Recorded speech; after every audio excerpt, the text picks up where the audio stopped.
up, guys? Welcome back to the channel. Welcome back to another episode of the BnG podcast, episode 116. So before we get too deep into this episode, you already know what I'm going to say. Be sure to comment, be sure to like, and be sure to subscribe. And without further ado, let's get into this episode. To give you a timestamp, as I do for all of my episodes, today it's about 8 a.m. on Friday, March 5th, 2014. And we're about 15 hours removed from some huge news breaking. We're about 15 hours removed from some huge news breaking. But I'm actually going to spend this time to actually use this episode as like our free agency week 1 roundup. Our free agency week 1 recap. Because you guys know we actually did our free agent preview episode that dropped on Sunday night right before the league tampering period began. And then we did our recap of, free agency day 1. But, our busy schedule, we can't just be dropping these episodes back to back to back as much as we love to. And that's what Adam Peters was doing. He was making simultaneous moves back to back to back. I saw somebody on Twitter say that Adam Peters must have been doing Adderall all week. Because if you think about it, ever since Monday, we've had some huge or quasi-huge news to drop regarding our Washington football team franchise. So, throughout this week and currently, the Washington Commanders have signed 14 new players, and then they've re-signed 3 of their own. So that's about a 30% overhaul into their roster, bringing in some notable names like linebacker Bobby Wagner, who we told you will be signing the deal in Washington in our free agency preview episode. If you haven't checked that out, be sure to go ahead and check that out. Because there were some gems dropped in there. I think I made 3 accurate free agent predictions as far as the Washington Commanders and some future signings. So, we know what we're talking over here at Bleeding BnG. So not only do you come to Bleeding BnG for the most raw, uncut, and unfiltered analysis, but you come for the most accurate analysis as well. I try to give you everything that I can over here at Bleeding BnG. So we did bring in Bobby Wagner. We also brought in Jeremy Chin, Dante Fowler, and Marcus Mariota. Now, these are just some of the notable names. So we did bring in some other guys like Tyler Ott and long snapper. We brought in Nick Alliger, who has, the capability of competing for the left guard spot. But some of these notable names I just want to go over.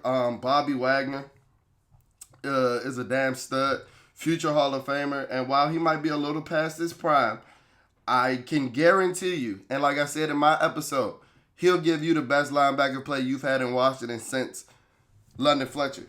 Now, that's not going to be elite play. We'll be foolish to think that we about to get 2016 Bobby Wagner in 2024. But I'll tell you, he's better than Mason Foster. I'll tell you, he's better than Keenan Robinson. I'll tell you, ancient Bobby Wagner is better than Perry Riley, better than Cody Barton. We like to think of Washington as the quarterback abyss, and rightfully so. Since the 2010s, this shit has been the off-ball linebacker abyss. That shit is putrid. Since London Fletcher has retired, that has been the off-ball linebacker abyss. So bringing in a guy like Bobby Wagner, who, while not what he used to be, still led the NFL in tackles with 183 tackles last year. And as I told you in my last episode, I'm taking 176-year-old Bobby Wagner over Cody Barton every day of the week. So you can't tell me that we didn't upgrade at that position. You cannot tell me that we didn't upgrade at the position. And I remember, I forgot who the analyst was, but, when the Ravens had made it to the AFC Championship and the San Francisco 49ers had made it to the NFC Championship, although no team, rightfully won it all outside of those two respectively, I remember a lot of the analysis going into those games was that, both teams were, with those dominant defenses at some point throughout the season, because the spine of our defense, the spine of their defense was so in control, was so intense. And when they're talking about the spine, they're talking about the middle of the defense, guys. They're talking about the defensive tackles, the middle off-ball linebackers, and the safeties. So when you think about what the San Francisco 49ers had last year in Drake Greenlaw and, Fred Warner, and then what the Ravens had last year in Patrick Crean and Roquan Smith, off-ball linebacker play is needed to be successful in today's NFL. It is.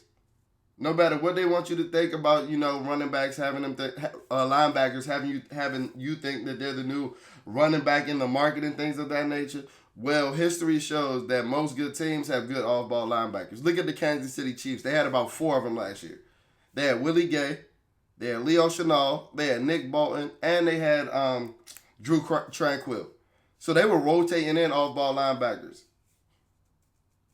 And that's essentially what you need. And going from guys that essentially neglected the position, which will always baffle me, as they were former NFL linebackers in Ron Rivera and Jack Del Rio, we went from this position being a weakness amongst the NFL. I think that we had the weakest linebacker group in the entire NFL to being a strength on this team between signing Frankie Louvu, signing Bobby Wagner, and then bringing a guy in like Pittman, who's more of a special teams cover guy, but he also plays linebacker. You instantly do a 180 in the room, and in the talent level, and the football IQ, and in the skill set of that room. An instant 180. An instant 180. Then bringing in a guy like Jeremy Chin.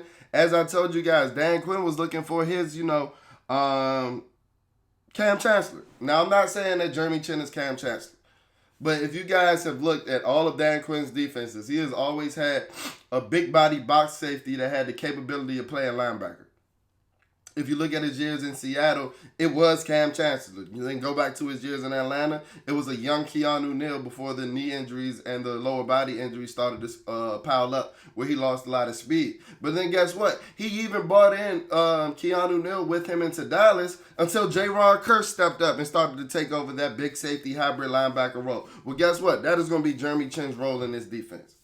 6'3", 220 pounds, and is a guy that has kind of fell off after his, rookie year, where he was, in the run-in against Chase Young for Defensive Rookie of the Year, and most people think that he should have won it, or a lot of people think that he should have won it. His play has fallen off a lot due to injuries, and a lot because I think that the Carolina Panthers got so enamored with his rookie year, and it was rather admirable, so it's easy to understand that they started using him like he was prime Ed Reed, and he's not that player. I gave you the mode of the player that Jeremy Chin is, and that's the mode and the player archetype that he needs to follow. That big safety, that hybrid linebacker role, and I think that this is a guy that has the potential of, excelling in a Dan Quinn's type defense. Brought him in for a 1 year, $5.5 million deal. He essentially got $1 million less and 1 year less than what Cam Curl got, and Cam Curl told you he was resetting the safety market. I'm old enough to remember when Cam Curl and his daddy told you that he was getting $20 million per year. Oh, man, when I tell you to take those burgundy and gold tinted lenses off, that's what I mean. Because Cam Curl swore that he was going to reset the safety market. And I'm not here to bash Cam Curl, but that's just a little food for thought. Keep going down the line of the list just going to tying back to Jeremy Chin for a really quick second, I'm not saying that he's a better player than Cam Curl. I don't know. But what I do know is that he's insurmountable amount of a better athlete than Cam Curl, right? This is a guy that has the number one RAS score, raw athletic score of all time for safeties coming out of the NFL and going into the draft. And this is a guy who, like I said, I went over the measures. 6'3", 220 pounds, run a 4.45 40. Will come and hit you in your fucking mouth. Will come and hit you in the fucking mouth. And I know I said that about another Carolina Panther and Frankie Louvu, and they only won 2-3 games last year. And they're like, damn, and rightfully so, I understand it. Y'all are like, damn, how many good defenders can a 2-3 win team have? Well, guess what? Washington took their best two. Brian Burns wasn't Brian Burns was probably their second best defender. Washington took two of their best three because Frankie Louvu was the best Carolina Panther defender last year. You're not going to convince me otherwise. And then bringing in a guy like Jeremy Chin, it's a tremendous move and a guy that I think that Dan Quinn has the capability of getting the most out of. Then he brought in old reliable Dante Fowler, who's been with him since Florida. Has followed him all around, from Atlanta to Dallas to now to Washington, after being with him in Florida. Dante Fowler never really lived up to the hype that he had coming out of the 2015 draft, but he is a good rotational pass rusher. He does provide a sense of juice. And as I mentioned before, when these guys are bringing in guys that they've coached before and are comfortable with, it's allowing those guys to, translate the scheme and translate the playbook easier to the new guys and the guys that aren't familiar with this scheme and this staff. So I think that Dante Fowler is just going to be used as an accelerator to resetting the culture while also giving you and pitching in for about 4 to 5 sacks a season. And then last but not least, quarterback Marcus Mariota. Now, I know a lot of you guys don't love that move, especially if you watch the NFL quarterback series, because I know a lot of you guys are considering Marcus Mariota a quitter, and rightfully so. You know, he left the Atlanta Falcons right after he was benched for Desmond Ridder in the 2022 season, and everybody saw that for the world to see. He was in the Netflix series for 1 minute, then he just disappeared outright. And everybody wanted to know what was going on with that. Well, he spent his last year in 2023 as a backup in Philadelphia, and he even mentioned in his presser yesterday, and that's one thing I wanted to mention. You can tell that these guys are nice guys, and Adam Peters and Josh Harris, because guess what? Everybody from the long snapper to Nick Algieri to Marcus Mariota is getting a press conference upon arrival. So, you know, they want these guys to get their narratives out. They want these guys to feel like they're a part of the team and feel like they're an important commodity, and I love to see it. Because guess what? Some of these guys you're never going to see in front of a microphone ever again, unless it's in a locker room scum or anything. No shade to, Nick Algieri. But those are just not the type of guys that get, post-game pressers. Those are not the type of guys that get press conferences. But going back to Marcus Mariota, bringing in a guy like Marcus Mariota, as I mentioned before on social media, I think that this kind of shows our hand in the type of quarterback that we want to draft. And I'm going to touch on that later. And I'm going to just say that for right now, I don't think that quarterback is Drake May. But one thing I know for a fact, that quarterback will not be Sam Howell. That quarterback on the roster will not be Sam Howell. Marcus Mariota wasn't in here to compete with Sam Howell.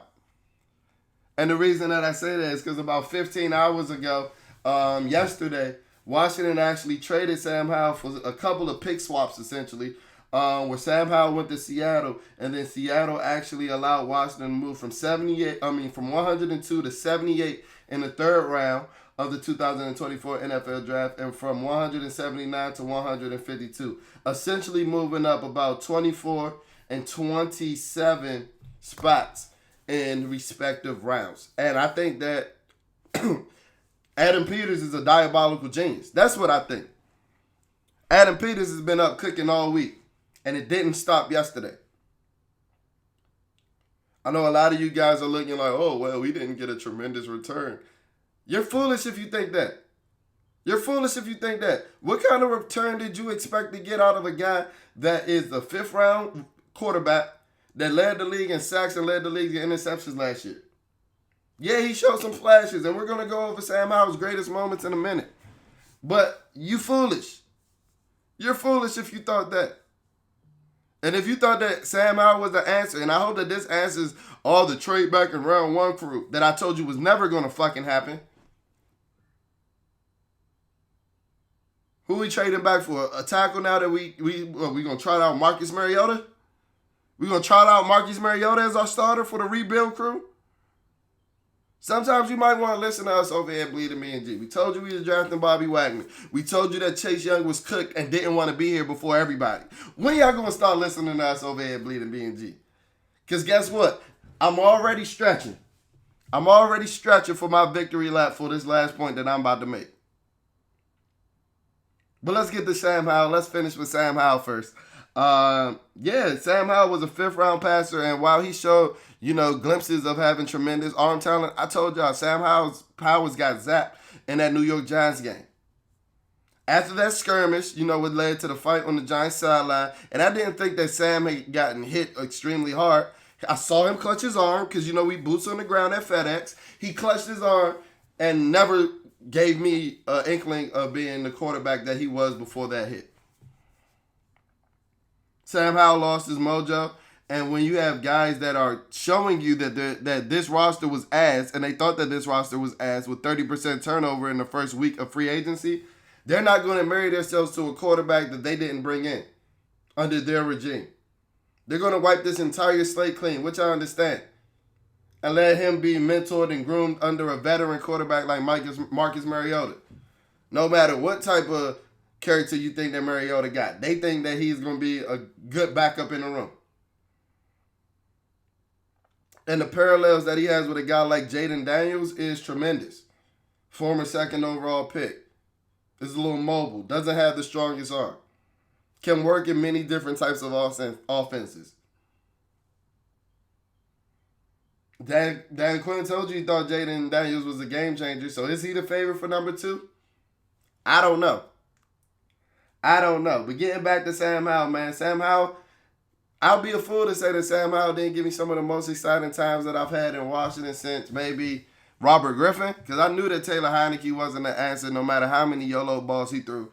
There were inklings throughout the season where I definitely thought that Sam Howell was the answer. Or it might have been the future. I think I got a YouTube video, a title to a YouTube reaction video that says Sam Howell is the franchise. Boy, was I fucking kidding myself. I think that was against the Seattle Seahawks, and we're going to tie into that game as well. Matter of fact, let's get into that. I think that's it. Sam's game versus the Seattle Seahawks is ultimately why they brought him in. If you saw John Snyder, if you heard him talk to Seattle radio yesterday, they asked him about Sam Howell, and he mentioned how good that Sam Howell looked in the game against the Seattle Seahawks. I think that was ultimately the game that did it. He even mentioned how, they were interested in Sam coming out of the 2020 draft. And the one thing that I was really, caught up on that John Snyder mentioned on radio is that Adam Peters had a bidding war for Sam Howell. What this diabolical, evil genius motherfucker. And this shows you what it feels like to have a real general manager in Washington. Getting creative with trades. No, we're not going to trade you a player. Let's just move up. Let's just allocate better draft assets. You can get Sam. Just give me some of them. Let's move up in some of them draft slots. That's a bad motherfucker, boy.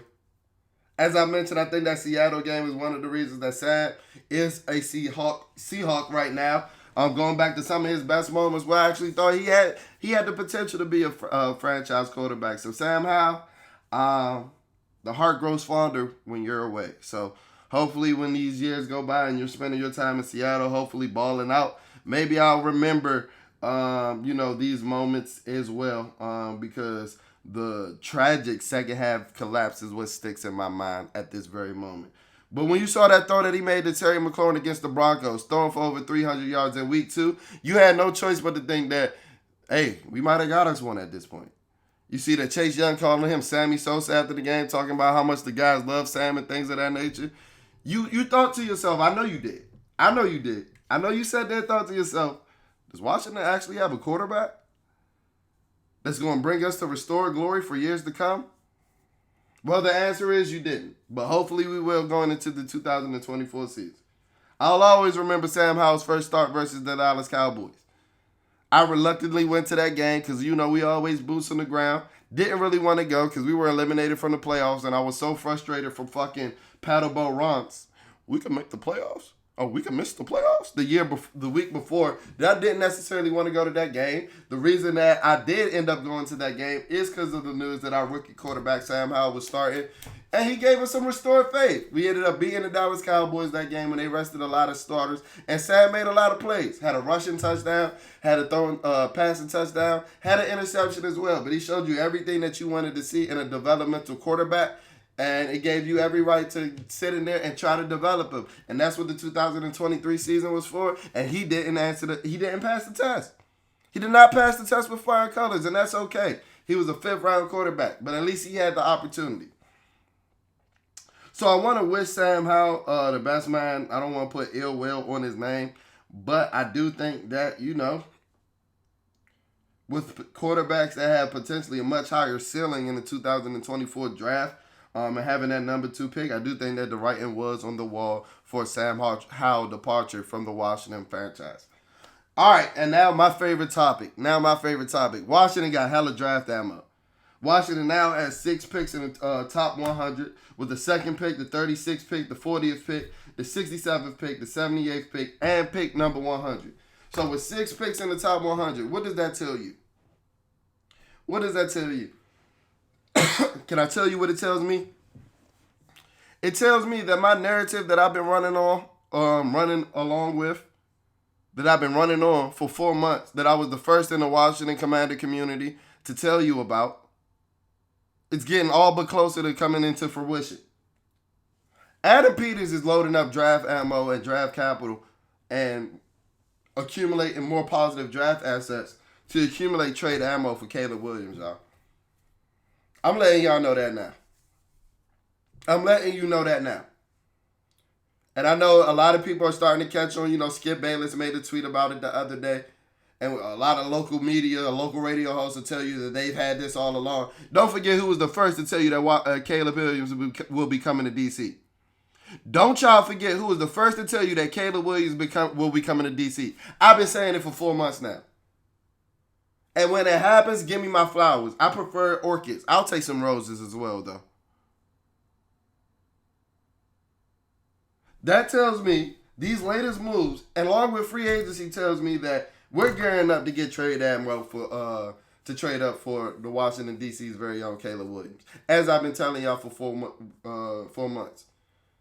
I told y'all Chase Young was cooked and didn't want to be in D.C. before everybody. I told y'all Bobby Wagner was signing in D.C. before everybody. Now I'm standing on the hill and telling you that Caleb Williams will be a Washington Commander. We'll be trading up to the number 1 pick. I've been telling you that for 4 weeks. When are y'all going to start believing me?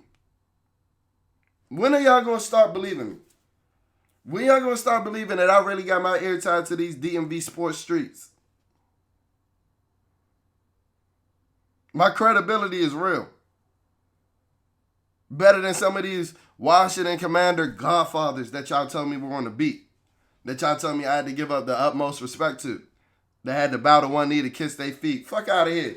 Did they have Bobby Wagner signing with the Commanders before free agency? No, they didn't. So I'm sorry if I don't look at those guys as godfathers. Now, I know I just went on a tangent, but let's get back into this episode, man. Because we're traded for Caleb Williams. We're traded for Caleb Williams. That's why you move up 24 picks in the draft to have a more attractive third-round pick to either trade with Caleb Williams or to know that the cover's about to be bare because you about to give the Chicago Bears a haul. So you might as well accumulate as good of a pick as possible. The Chicago Bears traded for Keenan Allen last night, giving up a 4th-round pick, which currently leaves them with, I think, 4 draft picks. And as I mentioned before, it's almost like they're moving like they know they have a trade partner coming. Because guess what? They know they have a haul of picks coming. And I'm just sitting back here like, I told you. I told you with my evil genius laugh. On my diabolical Adam Peters shit. Because with the moves in free agency, Adam Peters has shown you that he signed a bunch of role players. These guys aren't stars. Austin Eckler and Bobby Wagner were stars at one point in the NFL. Not in 2024. But what these guys are essential role players that can allow you to win now. That's why they signed these plethora of 1 to 2 to 3 year deals that we've been signing throughout the offseason. To keep that cap flexibility so that if these guys don't perform to the contracts, we're able to cut ties with them. But if they do, we're able to bring them back. A lot of these guys are going through an experimental year to see what they bring to the table, while simultaneously resetting the culture and things of that nature. But what these guys are capable of doing right now is helping you win now. And then when you pair that with a generational talent quarterback like Caleb Williams, that's the recipe for success to winning on when a quarterback is on his rookie contract. That's the recipe to success to winning early in a quarterback's career while they're on that rookie contract. That's when you fill the team up with stars or not even stars, but capable role players. Capable role players that are playing, capable of having an impact on your team that year and in the very near future. And then pairing them up with the generational talent that comes cheap. Because guess what? Come year 4, come year 5, that generational talent won't be cheap anymore. And you ain't going to be able to fill your roster with the likes of a Bobby Wagner, with the likes of a Austin Eckler. You're going to be looking for the skill positions. You're going to be looking at the bottom of the scrap heap, at the scrap bin, like the Kansas City Chiefs did this year. But guess what? Because they had that generational talent passer, they still won the Super Bowl. And that's the type of success I can see us having with Caleb Williams. So let me know how you feel about this, week of free agency after this free agency weekly roundup episode. Let me know how you feel, what you think about the moves being made, what you think about my hypothetical scenario that this means that, we're even more likely to be trading up for Washington, D.C.'s very own, the best quarterback in the history of the WCAC in Caleb Williams. Let me know what you think about that. We still have about, $60 million in cap space for this year. And while I don't plan to use all of it, or while I don't think that Adam Peters and the guys over there will use all of it, it's still nice to have, and it's still enough means to have even more of a major turnover to this roster. So let me know what you're feeling. This is the most excited I've been as a Washington football team franchise fan for a while. Maybe since 2012.